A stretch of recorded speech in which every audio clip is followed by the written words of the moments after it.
Hey, good morning, Director, and welcome to everyone who's tuning in.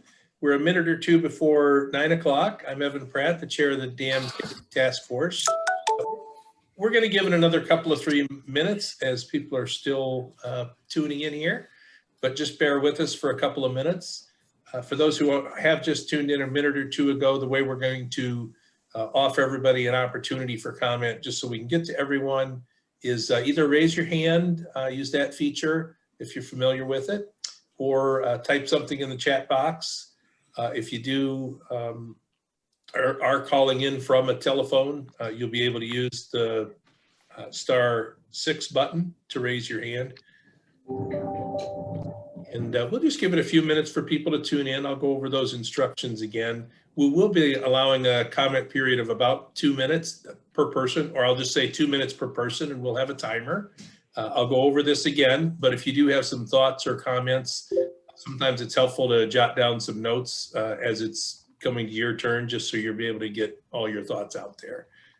Again, just sit tight, and in 2 or 3 minutes, we'll go ahead and start the procedural part of our meeting. We'll still have to call the roll, and there will be some comments at the beginning. But welcome, everyone.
One more time, I'm welcoming you as chair of the Dam Safety Task Force.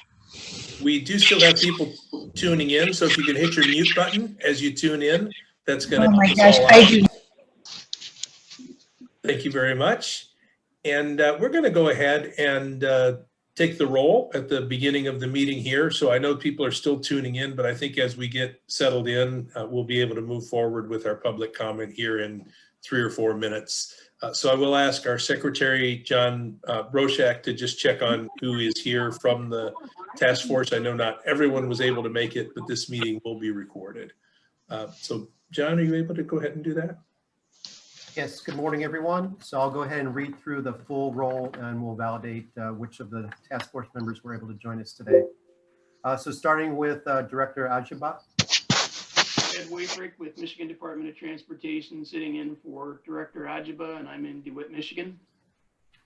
Thank you. That was Brad, correct? Yes. Okay, thank you. Yep. Mindy Bacon. Okay, I am John Broshak. Yeah, I am here. Sorry. Oh, Mindy hi, Mindy. Bacon, present from Plainville, Michigan. Thank you, Mindy.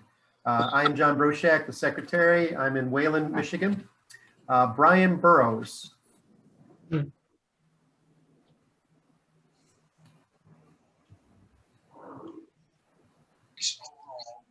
vaccination distributions to states, tribes, and territories. Okay, Director Clark.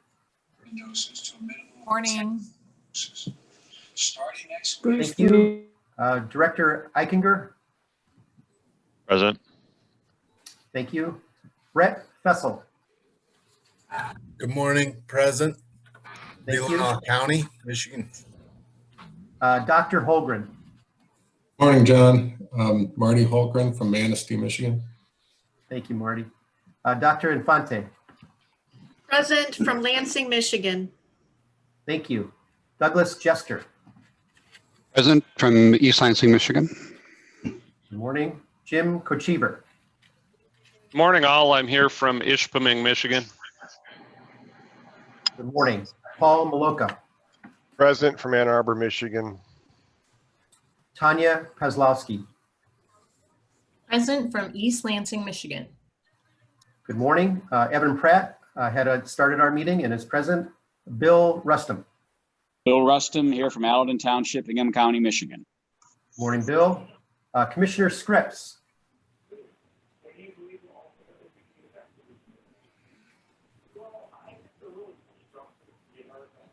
Dr. Vatan. Present. Abby Watkins.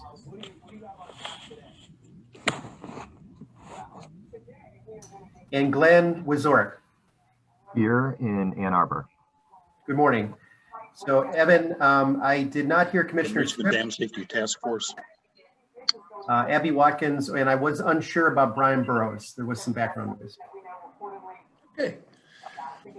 Thanks very much. Well, everyone can see the agenda in front of us. Our goal today is to hear from folks who want to comment on the recommendations made to date for the Dam Safety Task Force. We're going to give everybody a couple of minutes each. Please keep your microphones on mute to the best of your ability. We're going to go ahead and start our meeting as shown here, and we'll pull this agenda down in a couple of minutes once we get started here. But I'd like to first turn things over to Director Liesl Clark for any comments and to just give a quick cover of her interest in hearing people's comments from Eagle's perspective. Director? Thank you so much, Mr. Chair. And I just, I'm going to start out with, again, some deep gratitude to the members of the Dam Safety Task Force. There has been a lot of really hard work and long hours on going into this discussion over the last few months. It is unfortunate that we had the situation that happened bring us to this effort. However, I've been so appreciative of the expertise and the time and attention that's been put into it by the members of the task force. And it's been some really hard work, and I think it's come to some fruitful recommendations.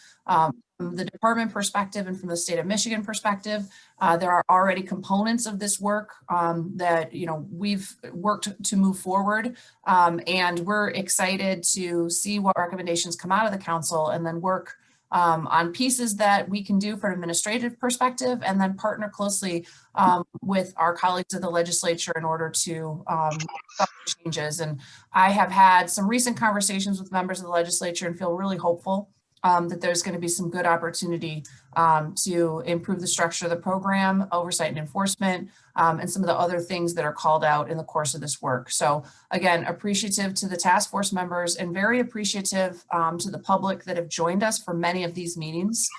We're looking forward to hearing from all of you today. So I'm going to be quiet and listen because we're very interested in your feedback so that we can improve this outcome. So that's all I got, Mr. Chair. Thank you again for taking us through this discussion. Thanks very much, Director. So I'm just going to walk through our process here in a minute or two, and then we're going to start taking comments, and we will stay here as long as people are ready to make comments. Aaron, it's probably okay to switch the screen off of the agenda now. I think everybody probably has the idea, and we'll do our best to follow along. We're coming up to the part of the meeting where I'm probably going to mess up a few people's names, so I'm going to apologize first in advance of that, but I will attempt to be calling on people. Again, if you'd like to make a comment, it's going to help us the most if you use the raise hand feature or type something into the chat box. And we're going to allow a minute for comment. There will be a timer up on the screen, so it may be helpful as you're waiting your turn to jot down a couple of notes to make sure you're able to get your comments out there. Very happy to have people here. It's really important to hear everyone's comments. I just want to be clear, this type of public hearing, many times people do have questions, and we understand that you may want to get answers. We will not be answering questions today, but if there are questions that are not addressed in the final report or in some of the recommendations, the task force will work with our support team here to put out a supplemental question and answer to at least cover any areas where people had questions, and it's not going to be easy to figure out what the answers are to those. And of course, your comments will be captured in the final report. I believe that will be issued at the beginning of next week. so that everyone can take a look at it. We do have all the recommendations now, but it was very important to the task force to hear public comment before we put out a draft report.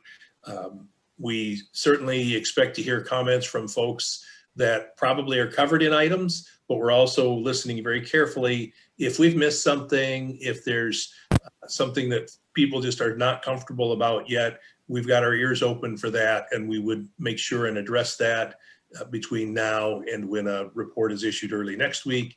And finally, for folks who may not realize, there is a public meeting of the task force scheduled for February 3rd.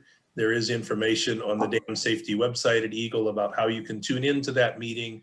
That's intended to be our final report, again, subject to making sure that we've captured everybody's comments, and if there's anything we need to react to, our ability to incorporate that between now and then. So hopefully that was easy enough to follow. Again, 2 minutes per comments, and I'm going to get ready to start calling on people. So if you'll bear with me as I flip through my screen a little bit, I'll see if someone's got their hands raised already.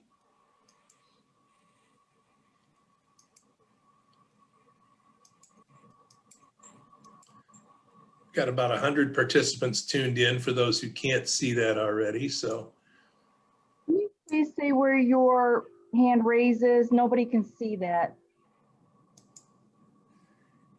yeah, sure. One way to do that is to go into, you should see a participants button, kind of two little people with a number of people near the bottom of your screen. If you click on that, a tab will come up that starts listing the name of participants, and then you would be able to hit a raise hand button there.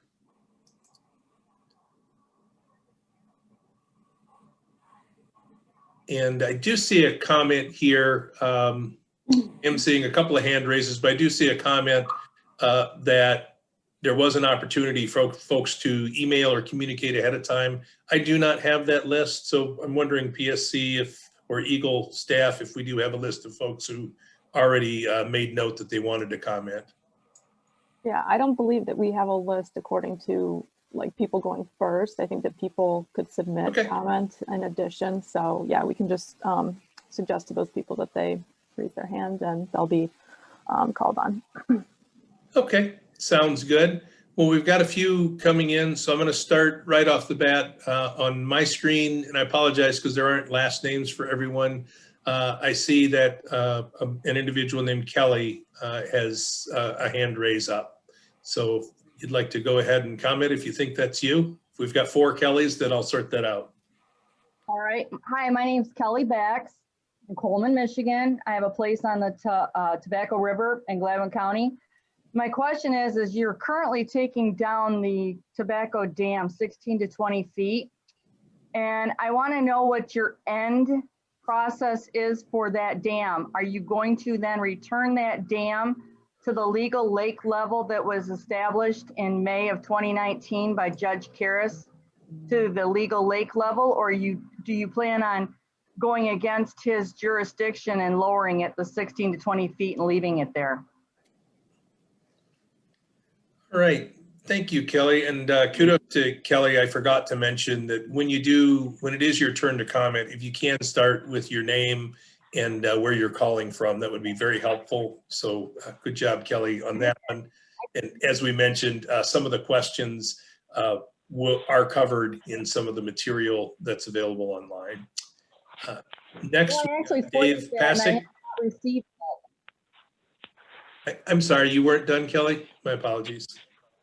Yeah, I actually FOIA'd for that request, but that FOIA request has not been answered. So who could I FOIA that request to? Could I actually FOIA that request to the EGLE?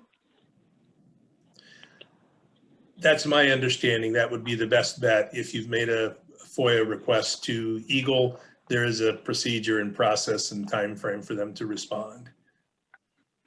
Oh, I apologize. That was through the county, but I will do it through Eagle. Thank you. Yep, thanks.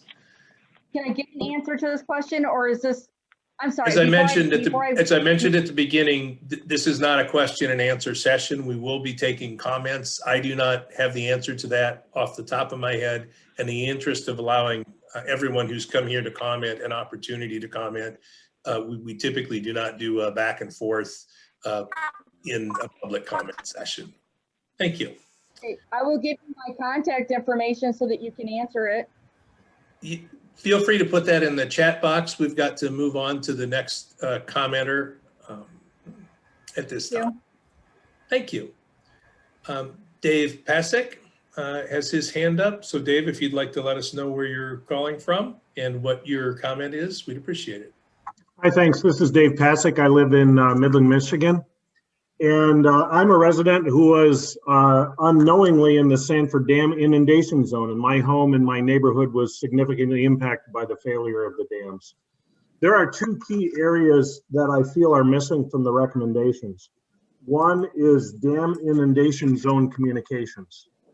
I think there is a need for property owner and resident communication and awareness of the dam inundation zones. As I said, I've lived in the same residence for 30 plus years and never knew and never was communicated that my property was in a dam inundation zone. This is wrong and needs to be fixed. Property owners in dam inundation zones need to be communicated to on a regular basis, whether that's annually, every 5 years, etc., about dam inundation zone and the status and risks of the dam. High hazard and significant risk dams require communication to dam inundation property owners and residents.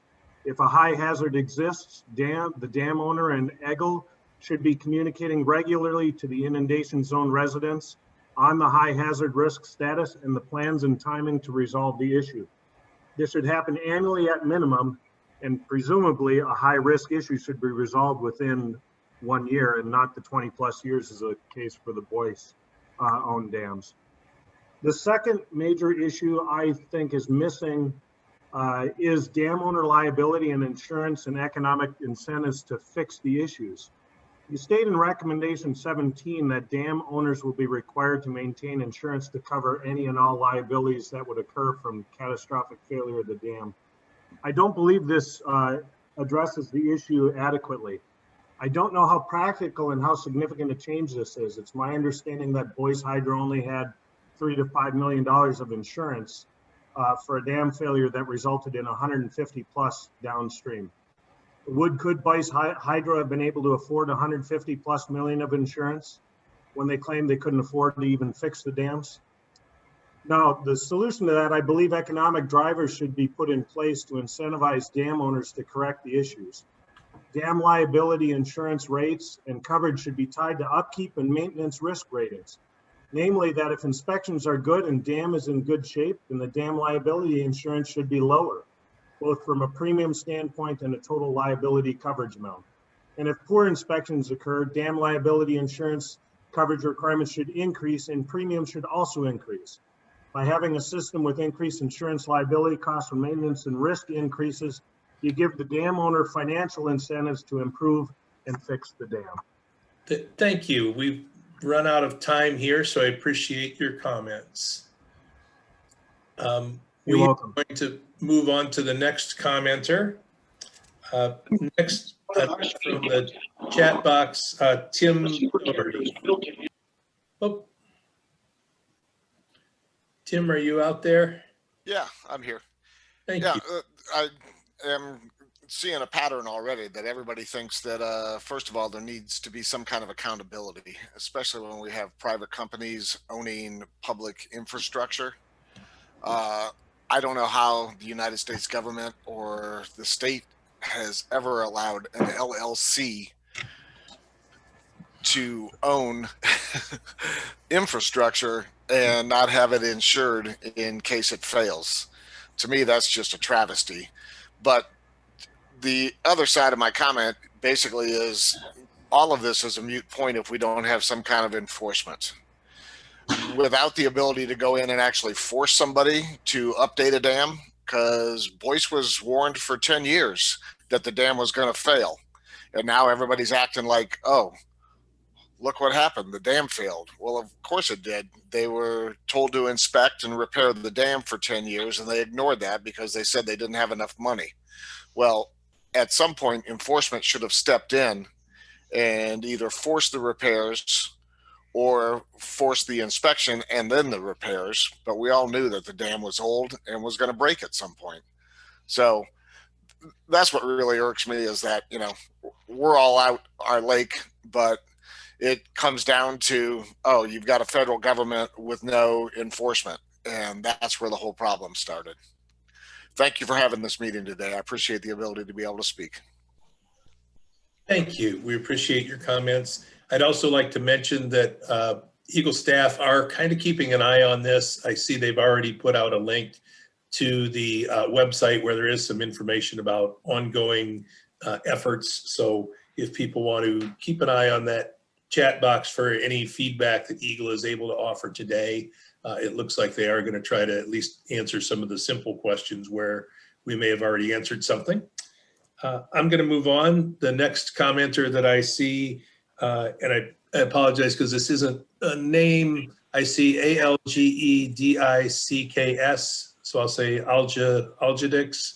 Go ahead and identify yourself and where you're calling from and what your comment is. Thank you. Yes, my name is Al Gedix. I'm from La Crosse, Wisconsin, and I'm interested from Wisconsin's point of view in the impact of a proposed tailings dam proposed by Aquila Resources that would affect both the Michigan and Wisconsin side of the Menominee River.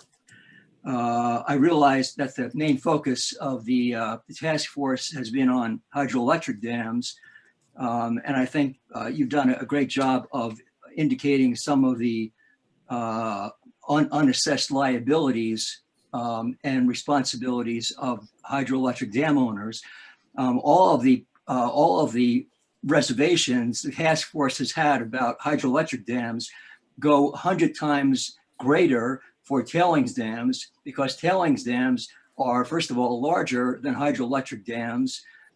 They are not made of the secure materials of steel and concrete, but rather of crushed rock and soil that are held together with a hope that they will not discharge their contents into the surrounding community. The likelihood of tailings dams failing are highest when they are constructed according to the method of upstream dam construction. 3/4 of all the failures of upstream of dams in the world are characterized by upstream dam construction, which is the type of dam that is being proposed for the Back 40 project right next to the Menominee River. In the aftermath of the horrific failure of the Brazilian tailings dam in January of 2019, an international committee of scientists from mining organizations, from financial organizations, and environmental organizations all came to the unanimous conclusion that upstream tailings dams ought not to be built, especially in areas characterized by high rainfall, because it is water. Thank you, Mr. Gedix. I apologize. I know you were just wrapping up there, but I think we did get the point on the tailings dams. And as you know, we did get quite a bit of feedback on this in December, and have tried to incorporate what we can to ensure that we do recognize those are different. Going down the list again, thank you, Mr. Gedix, for your comment. Bob Stuber, we have next.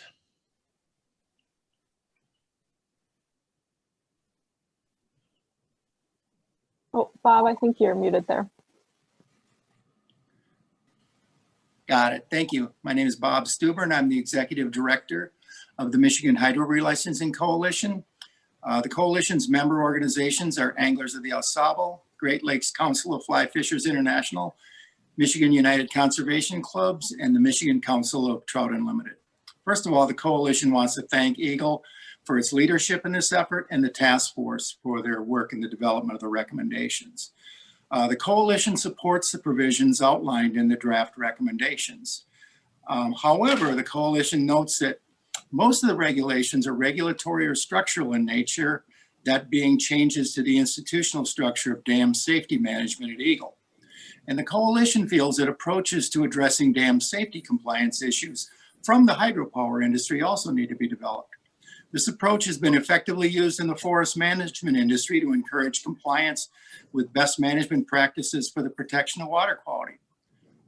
For instance, a sustainable forestry initiative of the American Forest and Paper Associations requires member companies to adhere to BMPs on company lands, and in some instances, impose sanctions on timber producers who fail to implement BMPs when logging on other lands. In a similar vein, the hydropower industry could sanction companies that are repeatedly out of compliance with dam safety requirements by simply not buying their power. Such an approach would probably be as effective as any government-imposed penalty. It is a coalition's understanding that Consumers Energy was buying the power produced by Boyce Hydro.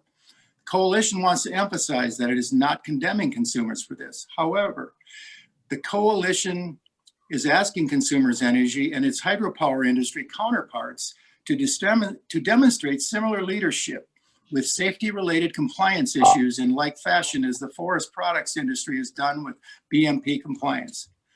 Thank you for this opportunity to comment. Thank you. That's very good timing, Mr. Stuber, and I think you were able to get your points across in the 2 minutes. So kudos to you for jotting those down. And with apologies to those who had registered an interest in commenting, I was just provided with that list. So I know a couple of you have gotten to speak, and we will be blending people into our order here. So next we have Dave Kepler, who would like to speak. If you want to identify yourself. Yes, thank you for giving us the opportunity. My name is Dave Kepler. I'm president of the Four Lakes Task Force, which is a delegated authority under Part 307 for the County of Midland and Gladwin that are dealing with the incidents of this failure. The Four Lakes are not, and by the way, we have about a 10-page comment input that we'll be putting on our website for our community and also forwarding it to the Dam Safety Task Force. It wasn't clear how to put written communications in. But we're not only, these Four Lakes are not only the example of what can happen to a private dam, it's example of what will happen to almost every dam in Michigan that was originally built for a purpose of generation power. And that, you know, and the fate fundamentally has been predetermined for these dams, which can no longer sustain the infrastructure to support them and need to be transferred over to public ownership. The Michigan Dam Safety Task Force should consider a preamble to its recommendations that frames for the public, counties, legislators, and agencies the overarching principles related to how these are going to be implemented.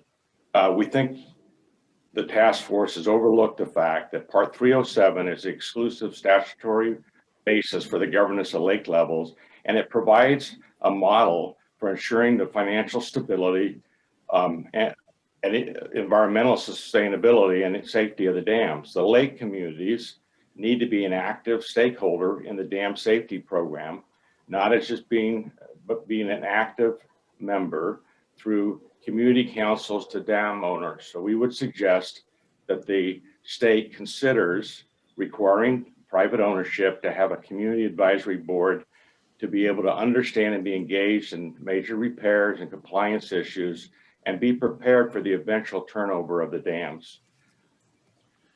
Finally, the state should manage the lake systems and ecosystems on a service life basis. It's not about removing or keeping them.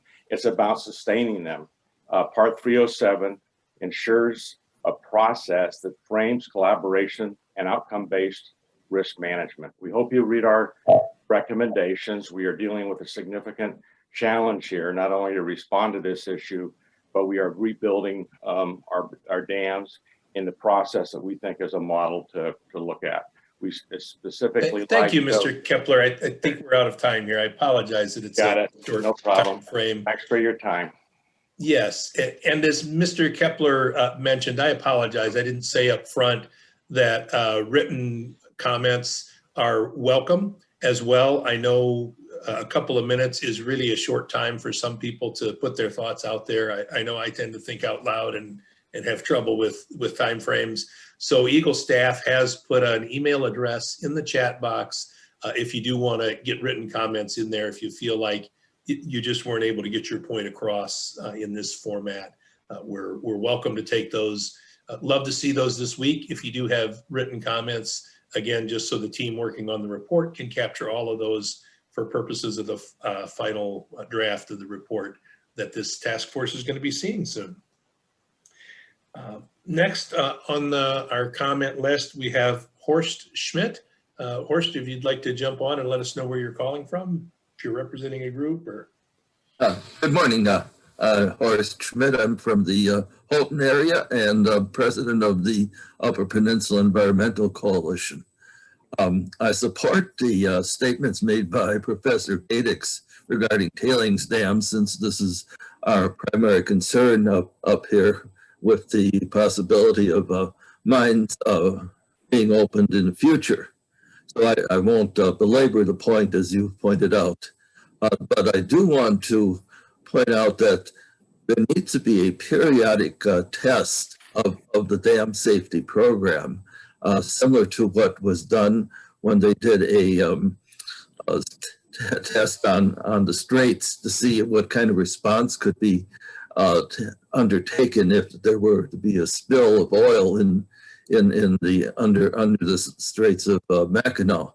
So I think that is important, because I think the failure of the system of inspecting dams in Michigan is a reflection of the fact that the system was not robust enough to be able to respond. And it's an important issue to keep in mind that it's not only the regulators that have to be reminded, but also legislators on a regular basis that there is no such thing as a free lunch for dam safety. And then I've seen that most of our dams that have been built are about 100 years old. So I'm amazed that we don't have more of them failing. So thank you very much for your time. Thank you, Mr. Schmidt, for your comments. Really appreciate that. Next, we had a comment in the chat box, and it was from a number. It was 943-6971-2361. I think that's a little more than a phone number, but if you are out there with that number and wanted to make those comments out loud or had additional comments, this would be your opportunity. Again, it was a number starting with 943. Ending in 2361.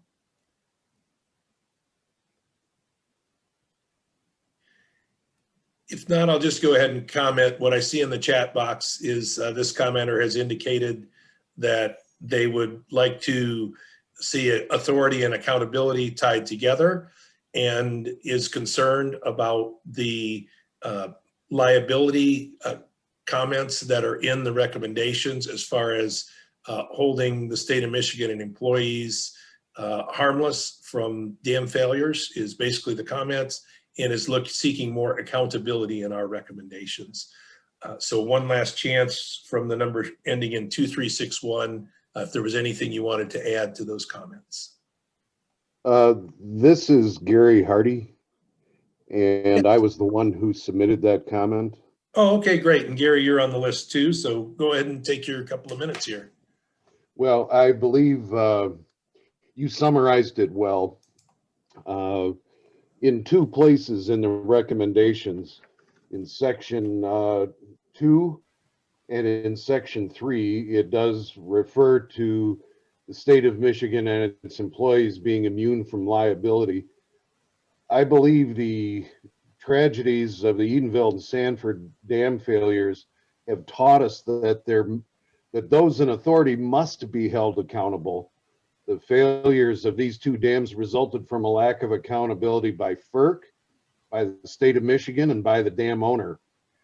I do not believe in authority without accountability, and we should not perpetuate that performance by a lack of accountability moving forward.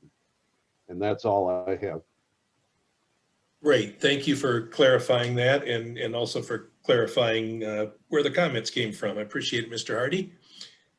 Next on our list, we have Joe Sawyer. Joe, if you'd like to identify yourself and let us know where you're calling in from.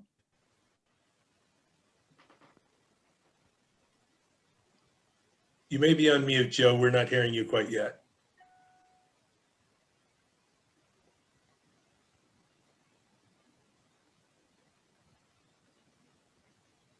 Give it another moment or two. All right, I'll keep Mr. Sawyer on the list, and anybody who doesn't speak up when we call on him, we'll come back at the end and give it one more chance. That's all right, Evan. He just put in the chat that he doesn't have voice capability, but he has nothing to add, nothing additional. Okay, thanks very much. I appreciate it. Thank you, Mr. Sawyer, for tuning in. Thank you, everyone else, for tuning in. Try to continue through the list. Again, feel free to raise your hand or note in the chat box if you would like to make a comment. Next on our list, we have Dale Bury. Dale, if you'd like to tune in, let us know where you're coming from. Yes, good morning. My name is Dale Bury. I serve as president of the Coalition to Save the Menominee River. And I too would like to echo the response from Dr. Geddix. The Menominee River is at the southern tip of the Upper Peninsula, bordering Menominee County and Marinette County, Wisconsin. The threat of this Aquila Resources sulfide mine on the Menominee River and the upstream method tailings dam is a detriment to everybody who lives in this area. We have approximately 5,000 supporters within our environmental groups, and they're taxpayers, they are property owners, they live here. And this is a threat to them. We have 8 counties in Wisconsin and Menominee County, Michigan itself, where the mine is to be proposed located. They have passed ordinances, or resolutions rather, to stand in opposition to this travesty. Let's learn from our history. There's never been a successful sulfide mine that has not contaminated or polluted the waters and the environment. The mouth of the Menominee River is the source of municipal water supplies for Menominee, Michigan and Marinette, Wisconsin. And that would affect over 28,000 people. The tourism alone in Marinette County in 2019 was well over $120 million. I cannot get a figure from Michigan. I don't know who even tracks that in Michigan, but the tourism dollars is sustainable and this mine is not. Let's stick with what we have. Thank you. Thank you for your comments, Mr. Bury. Appreciate it. Next, we have Gary Lietzow. Gary, if you're on.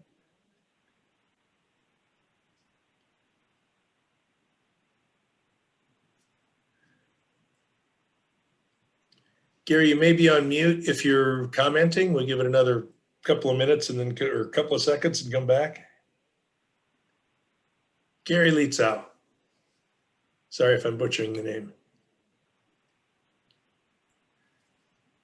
All right, we'll come back to you if we're having any technical difficulties. Next on the list, we have Tim Wolf. Good morning, can you hear me? Yes, thank you.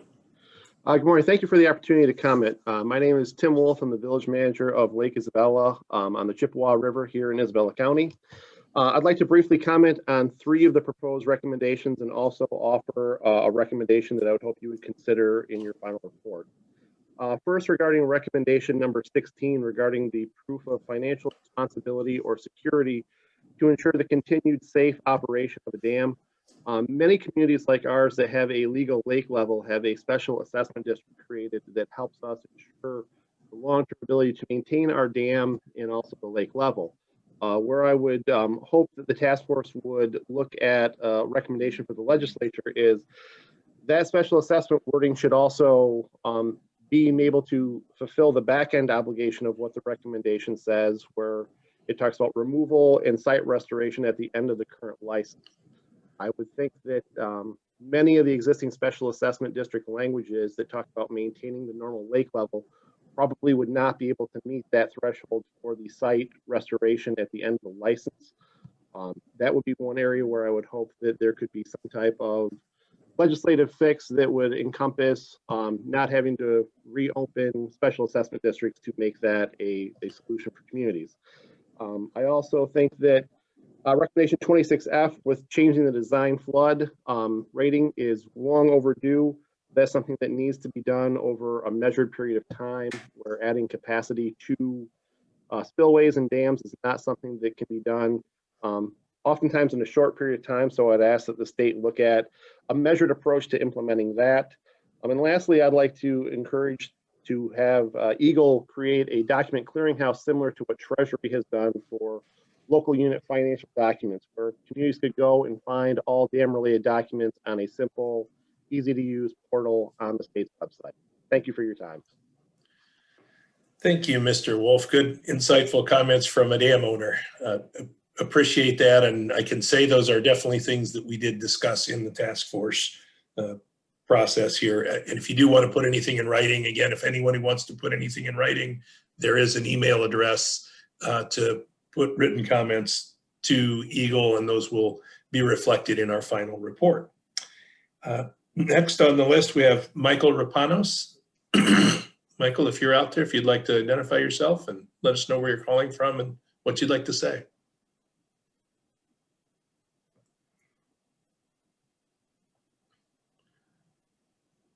Michael Rapanos, you may be on mute if you are attempting to comment at this time.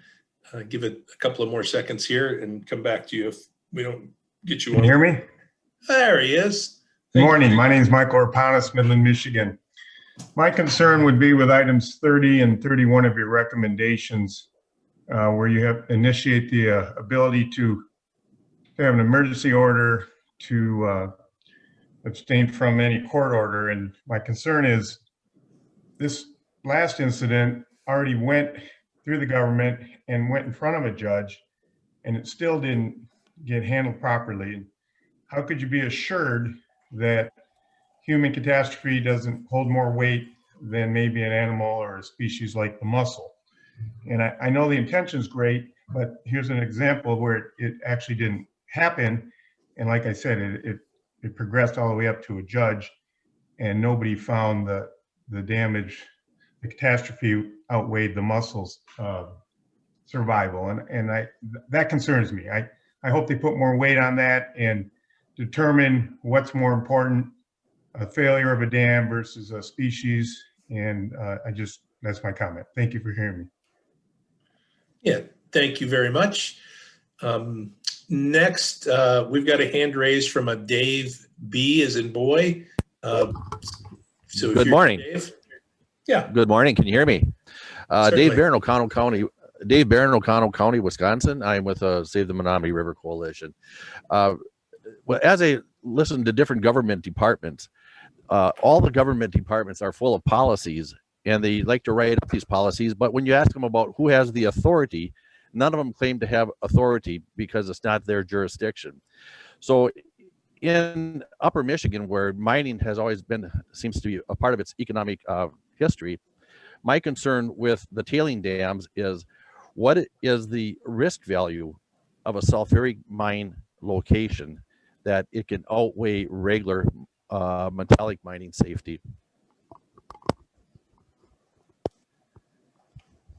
Sulfuric mining is much different than regular ore mining. That's all. All set there, Dave? All set. Okay. So the bottom line, yeah, the bottom line is what is the value factor in sulfuric mining that it can outweigh the safety factors of ore metallic mining? Understood. Everybody has a policy, but nobody has authority to enforce anything until after the incident, such as what happened in Lower Michigan with your dams. All right. Thank you, Dave.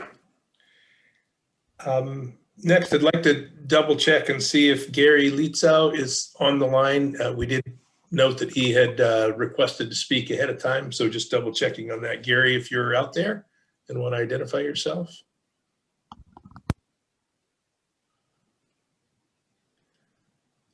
All right. If not, we also have just a couple of comments in the chat box, and I want to give the commenters also an opportunity if they'd like to speak out loud. Although again, this is being recorded, so anything in the chat box will be captured and put out there. But we have a comment from Lee. I don't have a last name regarding the Four Lakes levels. So Lee, do you want to make a verbal comment, or are you good with the written comments there?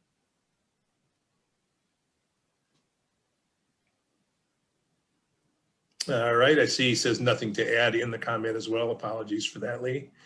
And we also had a comment from Gregory Eagle about notification for the 100-year floodplain. The comment's pretty thorough, but Mr. Eagle, would you like to make any supplemental comment during the comment period at this time? Yeah, I'm hoping you can hear me. Yes. Okay. Yeah, I'm a Midland resident. I was out of the affected area, and I'm also a member of Michigan Resource Stewards, who has been involved in working to craft better regulations on dam management. But as a Midland resident, I learned that the city of Midland annually sends out letters to property owners within the city limits that their properties lie within the 100-year floodplain. They did not do that for the projected damage from the dam failure. And I believe in the future that the regulation should mandate that dams in non-compliance should be, especially a high threat hazard dams in non-compliance should be require the notification of all potentially affected parties downstream that they are potentially impacted by a failure of that dam. A lot of people that were injured by that dam, did not realize they could have had property damage from a failure. So to summarize, there has to be better notification of the downstream property owners. Thank you, Mr. Eagle. I do appreciate that. And I know many of the Dam Safety Task Force members did share that concern kind of in the way someone previously stated it regarding inundation and notifications out there. I don't have more comments on that right now, but those are definitely things that are of concern. We also have Pam Hall has asked to make a comment from Midland. Pam, if you're still there, if you'd like to go ahead and identify yourself and let us know what you're thinking. Yes, thank you for the opportunity to speak. My name is Pam Hall from Midland, Michigan. I'm a City of Midland, Michigan Councilman, Ward 1. I'm speaking today on behalf of not only myself, but many who have asked me to attend this meeting, but were not able to attend. This statement is not a consensus of everyone in my ward. To paraphrase the overall reaction, the idea of rebuilding the dam after the failures absolutely horrifies me. Thank you. Thank you, Ms. Hall. We appreciate you commenting and taking time to represent your constituents here as well. I do not see any other specific comments regarding this. So one last time for Gary Lietzau. If you are on the line, we have record that you had requested to comment ahead of time. Oops, I am seeing one more. Karen Price, you've got your hand up and you've indicated interest in commenting. Look, we've got a couple of folks too. Go ahead, Ms. Price. Good morning. I'm sorry I joined late, so I'm going to touch base. I am kind of going to touch base on what I think Mr. Wolf said. You know, when you look at the dams, there's 100 dams all the way across Michigan. There's so many of them, but putting a label on them has to be defined. I mean, I look at the situation and I see dams every dam has a percentage of flood control. Whatever that percentage is, depending on the river or the location, should be identified. You look at the wildlife that it affects and the environment impact that it has. That should be put in as a percentage. The drainage that comes into all the different rivers and lakes and the downstream residents that benefit from the flood control. When you look at the history, and the history teaches you what the environment and the rivers and the lakes and everything affects, All those should have different measures. To put a label on one particular dam is not doing justification of that dam. And to receive revenue or funds for that dam, every environment should be looked at to take a look at what could be controlled. U.S. Army Military Corps, way back in 1936, had the Congress Act, for flooding control. All those factors should play a part into looking at what the dam is, where the dam is, what effects it has around the whole surroundings. To place an SAD on homeowners upstream, it affects so many other things. To take a look at the whole truly benefits and do a measurement on what the dam is and not putting a certain label on it, that does not justify the dam being placed. There's several reasons for the dams. You look at the flooding that has occurred in the history, there's reasons why they were placed there, not just a simple label. And for looking at that, I'm just stating, I think when we look at all the dams across Michigan, every factor should be put into place before we do funding or justification of how we're going to either remove them or rebuild them. That's all. Thank you very much. That actually was quite a bit. So very much appreciate the thoughtful comments that folks are making today. We still have a few more people requesting to speak. Next on the list, we have KM Heidemann. If you want to identify yourself, let us know where you're calling from and what you're thinking today. Hi, can everyone hear me? Yeah. Okay, great. Thank you so much for allowing me to provide comment on the Dam Safety Task Force recommendations report. My name is Kathleen Heidemann of the Mining Action Group of the Upper Peninsula Environmental Coalition.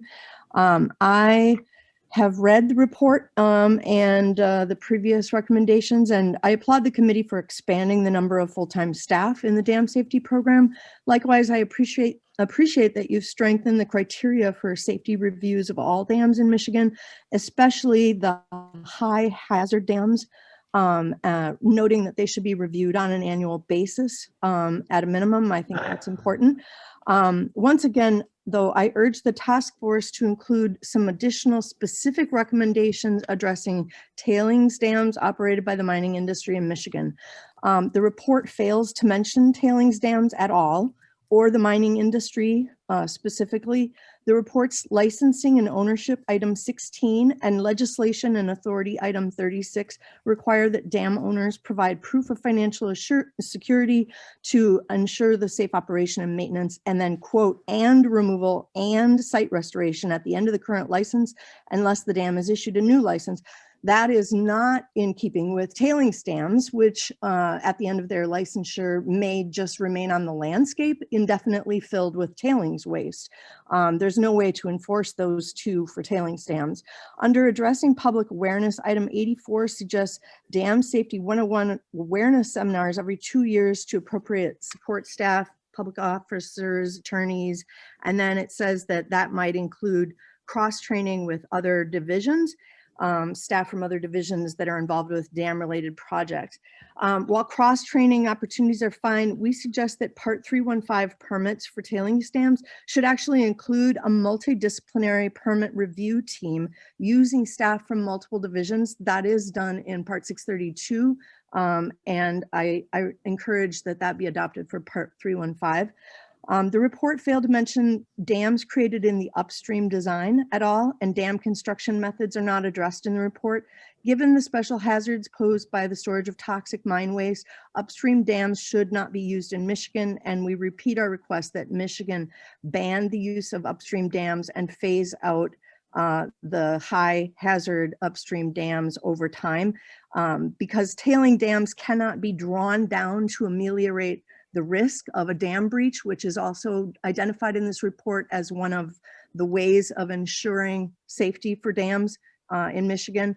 We believe that the inundation zones and hazard areas, as previously mentioned by other callers, should be publicly listed on maps provided by Eagle, and that would be much better than trying to dig through historic application documents to locate those. Thank you. Thank you very Ms. much. Heidemann. I'm sorry, we have run into our 2-minute Right, line thanks so here, much. to be fair to our commenters.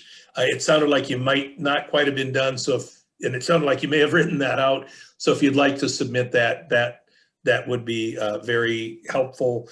I know that the task force since the December meeting has spent some time discussing how can we make sure that tailings dams are included in the reviews, and we will take a look at whether or not we need some specific words that make it clear that it's tailings, but the intent of this group is certainly to see tailings dams regulated appropriately. With that, I am not seeing any additional new commenters. I know there may be people who've thought of something after they said their piece or what have you. So I would encourage anyone who still has some thoughts on this or has recalled something else they intended to say, again, take a look at the chat box and you will see the email address for submitting written comments. We really need to have those in yet this week. Presuming anybody who thought of something now could dash that off and get that submitted in today. The address is EGLE-DamSafety, all one word, at Michigan.gov. If you would like to either put written comments in to just reinforce what you said, or again, if you've thought of something that you wish you'd said, totally understandable. I know that the format of these meetings sometimes don't allow everyone to get all their thoughts out, and we want to make sure and capture those. Again, this week is really the time frame to get those in, though, by the end of the week, if you would like to have them incorporated into our final report. Certainly, if you think of something a month from now, you can still submit comments. It will take some time. As the director pointed out, the legislature will have to review quite a bit of information on anything that needs to pass legislatively. And of course, some of these recommendations for staff are fairly straightforward, such as changing the job description for the dam safety program manager. But some of the recommendations will require staff to either solicit a stakeholder group of dam owners, members of the public, and others to assist them with exactly how to implement some of our recommendations. And some of them will just take staff some time to go through the procedure of, I'll say, inventing a new process, if you will, particularly where we have upped the standards, or at least recommended upping the standards for reviewing dams, reviewing the engineering side of dams. Someone commented about being supportive that we do need to review the design standards because it is raining more and more and harder. And certainly the task force members are acutely aware of that. So I'm going to wrap up myself just by saying that I appreciate all of the work that the task force members have done to get the recommendations to the point where we could share them publicly. And even more so, I appreciate the time, all of you who are just listening in or took the time to share your thoughts. I appreciate everyone who has taken the time to comment here, particularly if you were affected by this tragedy. I really can't echo Councilwoman Hall enough to say this has been a terrible situation, and we all agree we do not want to see this going forward in the future. So that concludes the chair's comments. I would like to just turn to Eagle very briefly to see if there are any final comments from Eagle's perspective. Thank you, Mr. Chair. I'm again going to echo your comments and say we do really appreciate people taking the time to look through the recommendations, participate in the task force discussions. Again, everything is recorded and online. If you're kind of new to this discussion, there are materials, that are available to you to see the deliberations and discussions of the task force. We are very interested in everything that's been submitted through email as well. I know that 2 minutes is pretty quick for some of these more complicated topics. And so look forward to what you all have submitted and incorporating that into the output of the task force. Again, appreciative of the task force members' time. And then we will continue to be working with the legislature as we have been over the last few months, but know that there are additional conversations, not only budgetarily, administratively and how the department's structured, but then also from a statutory perspective. And, none of that happens in a vacuum. That's another place to be active and be involved. And, on the ground participation is really critical in those conversations, particularly people with firsthand experiences to talk. So appreciate your time and appreciate the input. Thank you, Mr. Chair. Back to you. Thank you very much, Director. With that, we're going to conclude the public meeting. I am calling this adjourned for the day. Again, thank you to every member of the public and task force member who took the time to share comments, listen to each other's comments. We will go back and digest these and make sure that we haven't missed anything in our final recommendations and final report. Again, end of the week to get those comments in. If you forgot something, wish you said something. Thank you very much. Have a wonderful rest of your week, everyone. Thanks, everyone. Bye.